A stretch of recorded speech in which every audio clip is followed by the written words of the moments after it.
Hi, I'm Richard Vague. Today we're going to talk a bit more about India.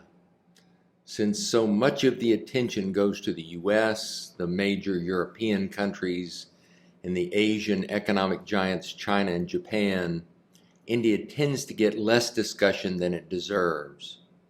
It is still a less developed country, and if anything, its weaknesses tend to be better known than its strengths. Its widespread poverty, low per capita GDP, militant religious strife, and fragile institutions.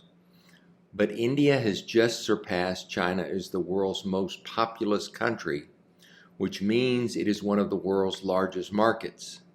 And it has now nudged past France and the UK to become the fifth largest economy in the world on a currency exchange basis. Here's how the big 7 countries now rank. If we instead look at the rank on a purchasing power parity basis, India comes in at number 3 instead of number 5. And as we have shown before, India has the great advantage of low private sector and public sector debt compared to the other largest economies.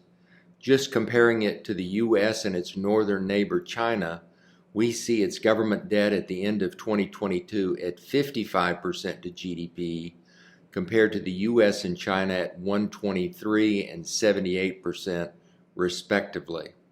In its private debt, it is at 90% to GDP compared to the US and China at 158% and 218% respectively.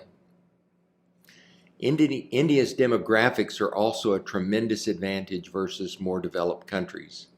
The median age in India is 29, which portends years of potentially high productivity, whereas the median age in the US and China is 39 and 38 years old respectively, up from 30 years old in 1980 in the US, which portends an ever higher ratio of retirees to workers. The list of India's other advantages is growing. For example, India has used its prowess in software and technology to position itself as a leader in computer service exports. Surprisingly, India has a negative trade and current account balance, and in our view should use its relative wage advantage to rectify this, which would be a big boost to its growth. The growing exodus of manufacturing from China, given its geopolitical woes, could help greatly in that regard if India is savvy enough to seize that chance.